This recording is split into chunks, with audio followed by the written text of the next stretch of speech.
Hi, everyone. Welcome to our fourth installment of FYI Firesides. This is the Women in Music panel. We have some amazing and very brilliant women on this panel tonight. We at FYI felt it was our service and also our duty to share information as we're learning in real time amongst the pandemic and the changing landscape that we've all been dealing with that has made us a lot more collaborative and really have to shift our strategies.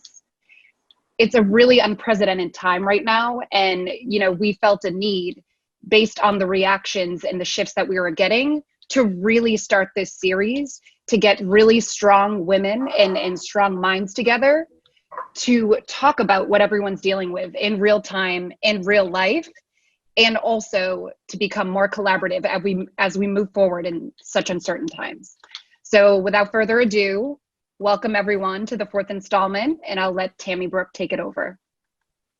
Thank you, Brittany. I want to personally thank all of these incredible visionaries, these women that our agency has been so fortunate to work with for many years. I consider them all visionaries and trailblazers, and I've been beyond impressed with watching them and collaborating with them as they've been pivoting to being reactive to this pandemic as the entire industry has shifted to the need for digital more than ever.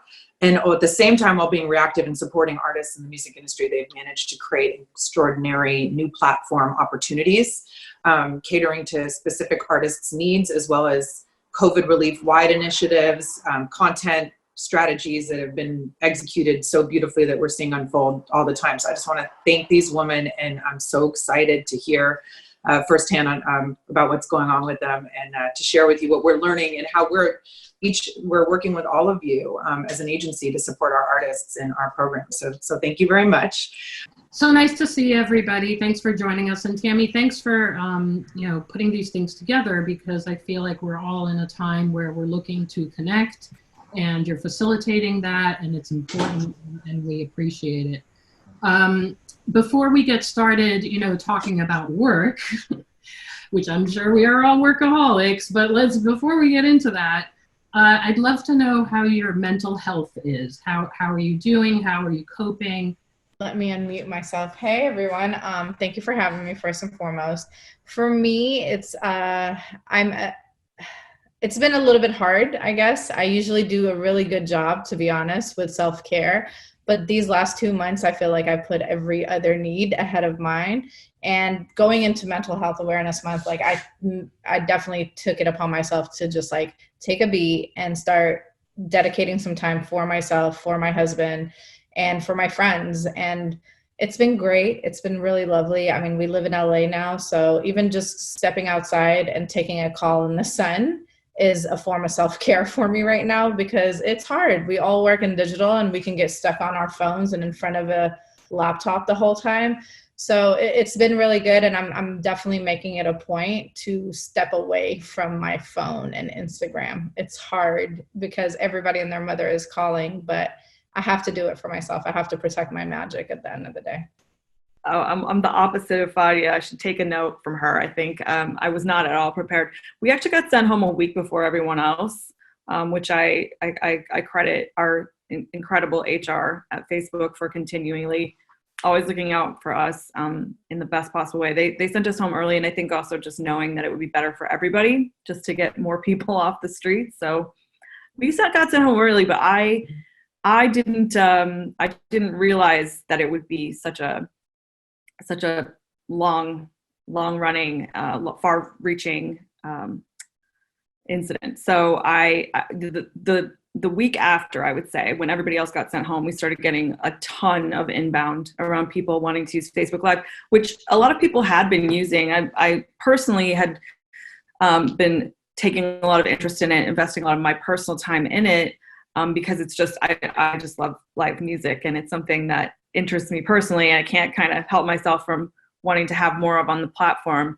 But yeah, not surprisingly, the inbound came in hard and heavy starting that same week when most people got sent home, and just wanting to connect with fans, just wanting to use what I consider to be one of the best parts of the Facebook platform. It's one of my favorite features about Facebook is how easy it is to use, the reach that it gets, the high quality that it is.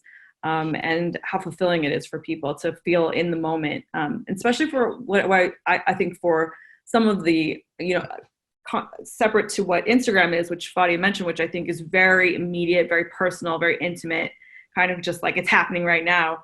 Facebook is the same, but I think in a way that's a little bit more communal. People unite around it in groups, and I think groups is another part of Facebook where you're seeing a lot of activation around being in the moment, being live, sharing lives, and watching together. I feel like that's really grown for us. So it's been really exciting to help people discover that again at Facebook. Totally. Yeah. YouTube is incredibly vast. And so are our lives right now, right? I think that it was expected that people were going to be looking for ways to work out and ways to cook and ways to clean their house. But I think we've seen just across the board, right, that all aspects of our lives are sort of affected by this moment. And people are looking to YouTube for the, both the information and the news that they need, but also the entertainment and the recreation and sort of across the board. So I think it's been really amazing to see how the company has sort of come together around this Stay Home With Me campaign, different kinds of, do things with me content, right, that people need, including, right, music. And I think that we see that people are using music in maybe a different way. I think so many of our, across music that so many DSPs and music services have really been focused in these last years on sort of helping people discover new music, getting the right music to the right folks at the right time. And I think we see now that sort of what people are needing for music goes so much, it includes new music and goes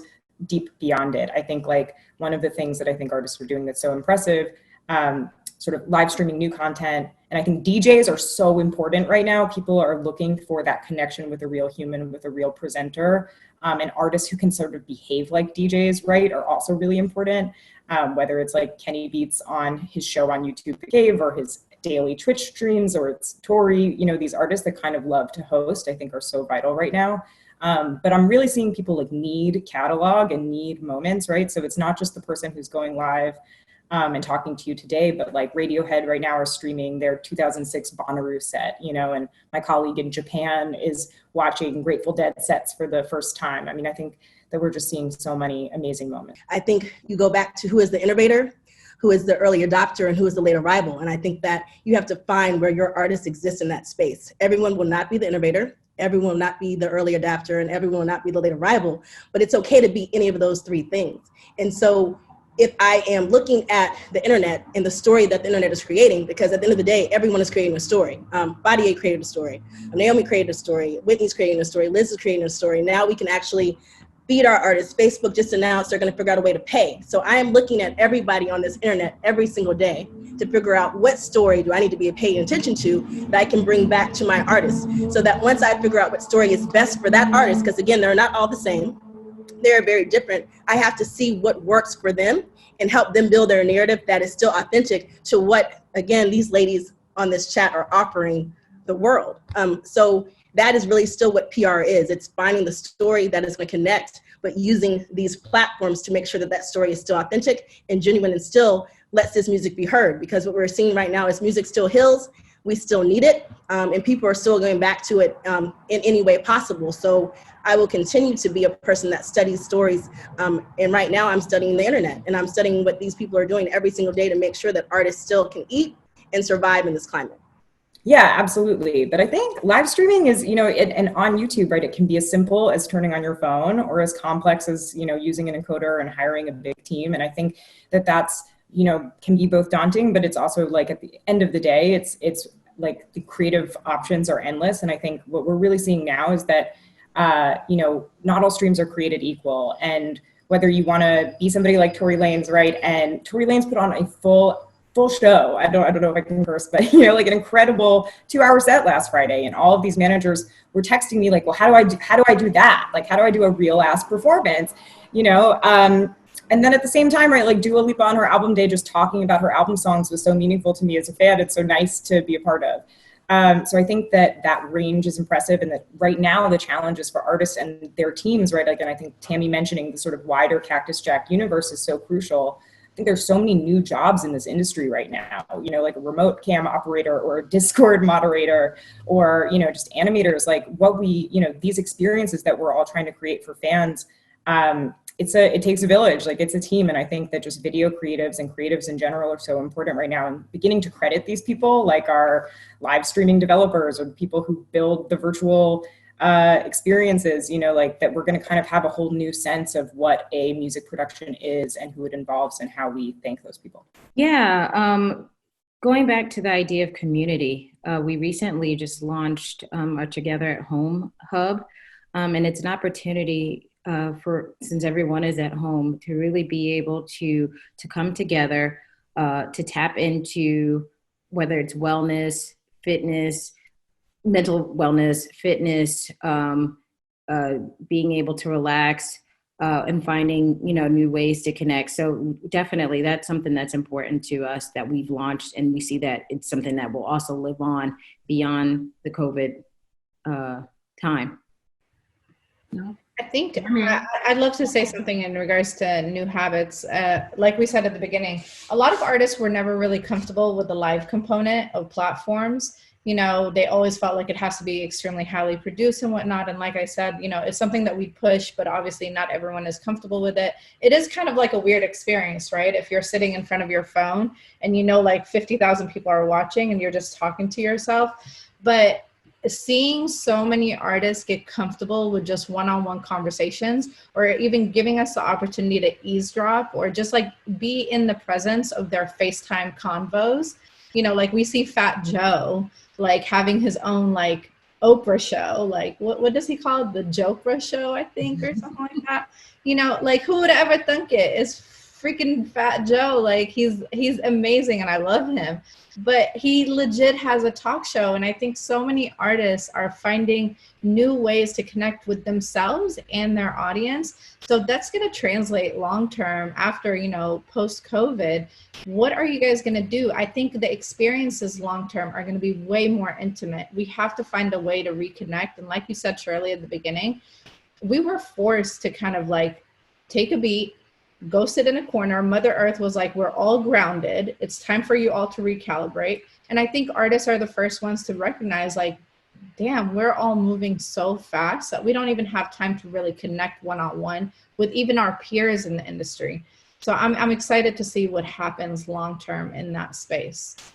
Yeah, I think to your point of habit, the new habit would of course be to take more risk, but to also be prepared. I think that if artists know anything now, it is to be prepared for anything. So I'm hoping that artists would think about, you know, in-home studios, you know, and what you just said, a simple green screen and a camera, because so many things can be done with just those two things. I had a coworker say we should just mail that out to everyone. So hopefully that gets greenlighted, Ron Perry. But anyway, I think that is what is true. It's take all the risk you want to. No one's going to criticize you right now because everyone wants to take that risk and have a challenge, but also be prepared for anything.